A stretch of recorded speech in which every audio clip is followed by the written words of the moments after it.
got their lush wellies on. We've from literally Reading. just got back. Yeah, we're just back now. Have you literally walked in the building? Pretty much. Do we smell like we just got back from Reading after 2.5 days of soaking in the fumes? What is the smell of Reading? Just fire. Do you know what? Actually, you smell beer. quite fresh. Oh, do I? That's good to know. Phil obviously didn't have enough fun. I'm too far away from Dan to smell him. But actually, by now, how many days have you been there? 3 days? 3 days. Yeah, so I would smell you. So that's good. Did you have a shower at all? I haven't had a shower since this morning. Or just a little Not since this morning. a little bit of a wash. Just a wet whitewash. Okay, so Dan and Phil are about to do the album chart, but tonight their show is all about Reading Festival because that's where they've been. It's been all their life for the last 3 days.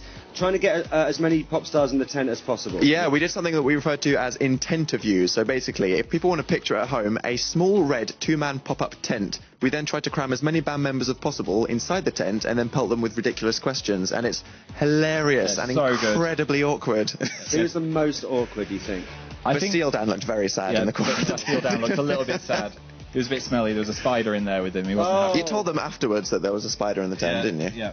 What Surely that's got to be uncomfortable because obviously there are bands with more than 2 members. Codaline, we've got 4 members in the tent, which we told them they didn't have to if they didn't want to, but they insisted, and it looked like clowns getting out of a tiny clown car. Yeah, it did. Yeah. And we're going to be playing out the one from Bastille and also Imagine Dragons and Fall Out Boy tonight as well. Okay, so you need to watch this on the Radio 1 website at 7 o'clock tonight. You can listen to Radio 1. Make sure you watch it, bbc.co.uk/Radio 1, like hopefully you're doing now as we count down the top 10 videos. Okay, top 5 albums. What's going to happen? Well, we're up to the album chart challenge, aren't we, Phil? Which is where, you know, get in position. To better us as presenters, we make it as difficult as possible to read the album chart in the hopes that in a few months we'll be really awesome. And the challenge this week is Phil will attempt to read out the album chart as I spin him in an office chair.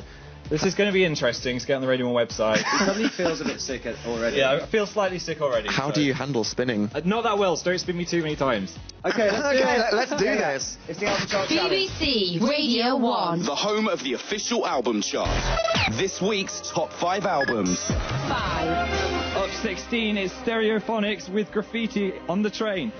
Back in the top 5 this week is the 8th studio album by the Welsh band Stereophonics. It was released 5 months ago and peaked at number 3 when it was released, and now it's crept back up.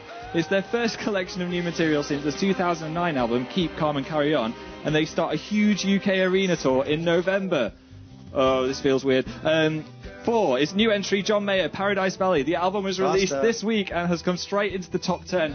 Top 5. John Mayer is a 35-year-old blues and country singer from Connecticut in the USA. He won 7 Grammy Awards and he's dated Katy Perry, Taylor Swift, Jessica Simpson and Jennifer Aniston. That's quite good. What a lucky guy. Oh, I feel really dizzy now. 3. New entry. It's Travis, Where You Stand. They're a Scottish rock band who were really big in the late 1990s. They've been awarded Best Band at the Brit Awards twice, and it's the band's first new album in 5 years. They played at Tea in the Park last month and V Festival this month. They're doing a huge UK tour in October and November. Oh, I can't see anything. 2. Up 5 is Rudimental with Home, originally released in May. Going really fast now. He spent 15 weeks in the album chart, including a week at number 1. Collaborations on the album include Emily Sandé, John Newman, Angel Hayes, and Ella Eyre. Of the 4 singles they've charted, I don't know what I'm saying. What 2 have gone to number 1? I can't see anything. And it's a non-mover, number 1, Richard and Adam, The Impossible Dream. Well done, guys. Britain's Got Talent stars Richard and Adam have made it 4 weeks at the top of the official album chart and have now certified gold. Apparently, Richard and Adam's album has been so successful that earlier this week there were only 6 copies of the album left in Tesco's in their hometown of Holywell in North Wales. Haven't they done well? They've done well. I can't walk in a straight line. Walk. Sit down, I'm Phil. going to sit on your knee by accident, Sit down, Phil. Whoa. It's all fine. Okay. Dan and Phil from 7 tonight on Radio 1 and on the Radio 1 website. Next, it's Lana Del Rey.